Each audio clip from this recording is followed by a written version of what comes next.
बधाई हो दोस्तों, वेस्ट बंगाल में अच्छे दिन आ गए हैं। इलेक्शन रिजल्ट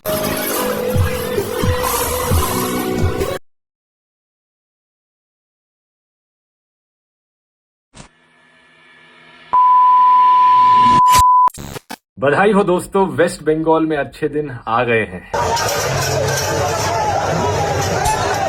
इलेक्शन रिजल्ट के अगले ही दिन बीजेपी के झंडे लहराते हुए ये भीड़ चारों तरफ तोड़फोड़ करने लग गई। ब्रेकिंग न्यूज, पिछले 15 से 20 साल में पहली बार फैक्ट की दुकान खुल चुकी है। पहली बार मुंह खुला है जर्मनी के गू का, वो भी तब जब बीजेपी जीती है। राठी से मेरा यही सवाल है कि यदि यही चीज किसी और प्रदेश में होती तो ये बंदा कहता है कि अभी तक तो उन्होंने इस्तीफा नहीं दिया है ना, तो अभी एक्शन ले सकते हैं। तो यही सवाल मेरा इससे और इसके चमचों से है कि भाई देख, अभी तक तो शुभेंदु अधिकारी जी ने शपथ ली नहीं है बंगाल में और ममता जी ने इस्तीफा दिया नहीं है। तो ये जो इतना तहस नहस चल रहा है, जो तुझे लगता है कि बहुत ही गुंडागर्दी चालू हो गई बीजेपी की जीतते, तो एक्शन क्यों नहीं ले रही है? क्योंकि एक्शन उसको इधर उधर नहीं लेना है। एक्शन लेना है तो डायरेक्ट शुभेंदु अधिकारी पे, बदला लेना है तो डायरेक्ट शुभेंदु अधिकारी से। तो निशाना बना उसका पर्सनल असिस्टेंट, जिसके बारे में तेरी शायद इस जन्म में जुबान खुलेगी ही नहीं। चल तू फैक्ट की बात कर रहे हैं, आज तेरे फैक्ट की बात करते हैं। जितने तूने वीडियो में फैक्ट दिखाए वो भी मैं दिखाऊंगा और जितने मैं दिखाऊंगा उसको ध्यान से सुनियो, लेकिन तेरे चमचे इस वीडियो को लास्ट तक शायद देख नहीं पाएंगे। बधाई हो दोस्तों, वेस्ट बंगाल में अच्छे दिन आ गए हैं। अच्छे दिन आ गए हैं इतना बोल करके दूसरी वीडियो को लगा देना मतलब आपको भ्रम में डाल देना। ये पूरा क्लियर नहीं बता रहा है कि वीडियो में दिख रहा है आग लग चुकी है, जिसके चक्कर में दुकान खाली करी जा रही है, लेकिन सच्चाई नहीं बताएगा कि आग लगी तो लगी कैसे ये। और काफ़ी पुरानी वीडियो को उठाकर यहाँ ऐड कर दिया।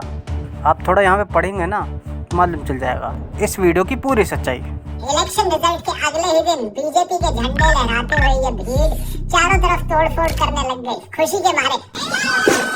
ये जिसको कह रहा है कि बीजेपी की जीतते ही खुशी के मारे तोड़फोड़ करने लग गए हैं, तो सबसे पहली बात ये है कि ये कोई कार्यकर्ता नहीं है, आम जनता है।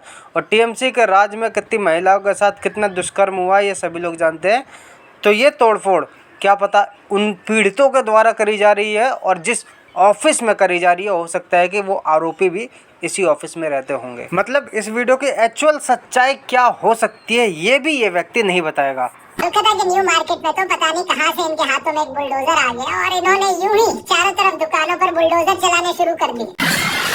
जिस वीडियो को ये व्यक्ति ये बोल करके दिखा रहा है कि जीत के चक्कर में खुशी के मारे बुलडोजर चालू कर दिया, दुकानें तोड़ना चालू कर दी, तो ये सबसे पहली बात आप सभी लोग जानते हैं कि योगी जी की हर कोई कॉपी करता है। तो उसके खुशी के मारे जितनी भी जगह जितने भी राज्यों में जीत होती है वो बुलडोजर आना चालू हो जाते हैं। लेकिन ये दुकान की तोड़ने की बात करी जा रही है, असली फैक्ट यहाँ पे भी ये जर्मनी का बीज नहीं बताएगा। सरकार बनी नहीं है लेकिन नामों की अदला बदली अभी से ही करनी शुरू कर दी।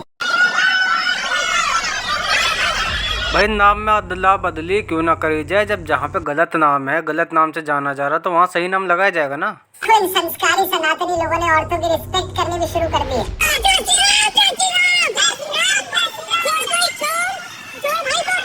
अबे फैक्ट की दुकान तो यहाँ पे जय श्री राम के नारे तो लगाए जा रहे हैं मुंह पर। किसके मुंह पे लगाए जा रहे हैं ये नहीं बोलेगा, जो हमारे धर्म का अपमान कर चुकी है। अब तो छोड़ो, बच्चे भी इस सेलिब्रेशन में शामिल हो गए।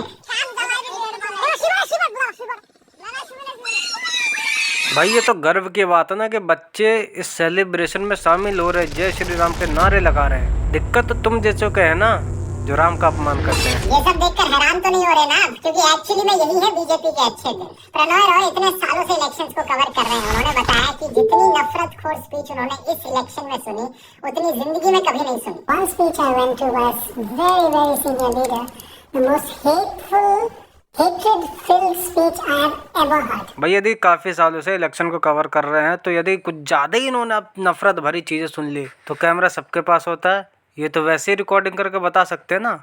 क्यों सच्चाई दिखा नहीं पाते हो क्या, या झूठ बोल नहीं आता है बस? 21 राज्यों में अब बीजेपी की सरकार है, लेकिन कभी भी आपको इनके भाषणों में ये नहीं सुनने को मिलेगा कि देखो 15 सालों से मध्य प्रदेश में है, हमने मध्य प्रदेश के सरकारी स्कूल कितने अच्छे कर दिए। 10 सालों से हम हरियाणा में है, देखो हमने हरियाणा के सरकारी अस्पताल कैसे कर दिए। कभी नहीं बोलेंगे ये सभी, क्योंकि सारी की सारी इलेक्शन से सिर्फ और सिर्फ हिंदू मुसलमान के नाम पर लड़ते हैं। अब देखो सबसे पहली बात कि भाई मैं किसी प्रकार के वायलेंस का सपोर्ट नहीं करता हूँ, चाहे बीजेपी करे या टीएमसी करे या कोई भी करे। सपोर्ट नहीं तो नहीं, गलत तो मतलब गलत। लेकिन जो ये कह रहा है ना कि बीजेपी हिंदू मुस्लिम करती है, तो बेटा तुझे आज मैं दिखा देता हूँ। आजा, थोड़ी देर के लिए मैंने फैक्ट की दुकान खोली है कि टीएमसी ने, जिसके फुल फॉर्म, उसने अपने कार्यकाल में कितना भाईचारा निभाया है। थोड़ा आजा बेटा देख ले। 2021 इलेक्शन के जस्ट बाद में पूरे बंगाल में देश के ब्यूरोक्रेट, एम्बेसडर और जज तक प्रेसिडेंट को ये लेटर लिख रहे थे कि भाई एसआईटी का गठन हो, तो ये सारे लोग जश्न मना रहे थे। कितने?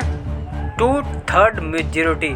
अपने जर्मनी के बीच के मुंह से खुद सुन लो। कहा था कि ज्यादा से ज्यादा टीएमसी को 180 सीट्स मिल सकती हैं, लेकिन रियलिटी में ऑलमोस्ट 2/3 मेजोरिटी मिली है टीएमसी। 2021 इलेक्शन के बाद जो जस्ट वायलेंस हुआ था बंगाल में, उस चीज को लेकर ममता को हाई कोर्ट ने भी लताड़ा था, क्योंकि 17 लोग खत्म हो गए थे, जो कि रिपोर्टेड आंकड़े हैं। जो रिपोर्ट नहीं किए गए उनके तो कोई गिनती नहीं है। रिजल्ट के जस्ट आने के बाद कितनी बुरी बुरी हालत करे गए थे, आप खुद पढ़ सकते हैं। ये सब देखते देखते सुप्रीम कोर्ट खुद परेशान हो गया। उसने खुद बाद में बोला कि it's attack on the roots of democracy. Bengal के 600 वाइस चांसलर और प्रोफेसर सुप्रीम कोर्ट तक चले गए थे, लेकिन ये चूतिया चुपी था। अरे इतना से मन नहीं भरा तो 60 साल की महिला के साथ में टीएमसी के गुंडों ने उसके 6 साल की ग्रैंड सन के सामने उसके दादी के साथ दुष्कर्म किया, बस इसलिए कि उन्होंने बीजेपी का समर्थन किया था।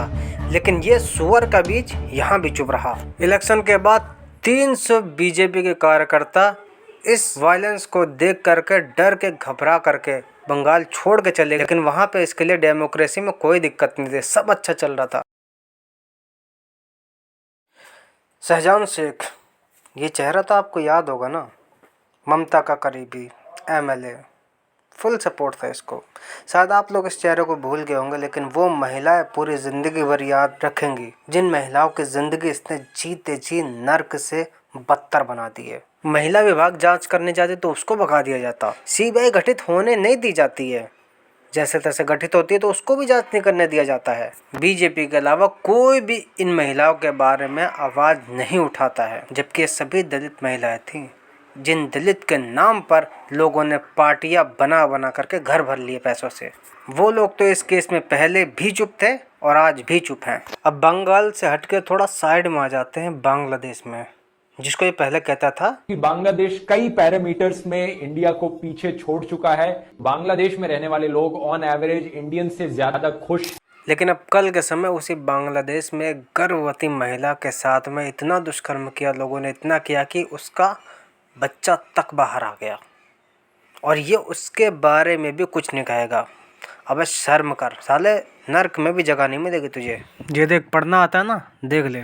2016 के असेंबली में 8, 2018 के पंचायत में 75, 2019 के लोकसभा में 12, 2021 के असेंबली में 17, 2023 के पंचायत में 57 और 2024 के लोकसभा में फिर से 6 लोगों को ख़त्म किया गया। और अब खुद जो बंगाल के होने वाले सीएम फेस है शुभेंदु अधिकारी, उनके पर्सनल ही असिस्टेंट पे हमला करके ख़त्म कर दिया। बेटा काम तो ऐसा करो कि बच्चे को भी तुम सच्चाई बता सको, क्योंकि तेरे जैसे बाप अपने बच्चों को ही सच्चाई नहीं बता पाते कि उसके बाप ने ज़िंदगी भर किया क्या है।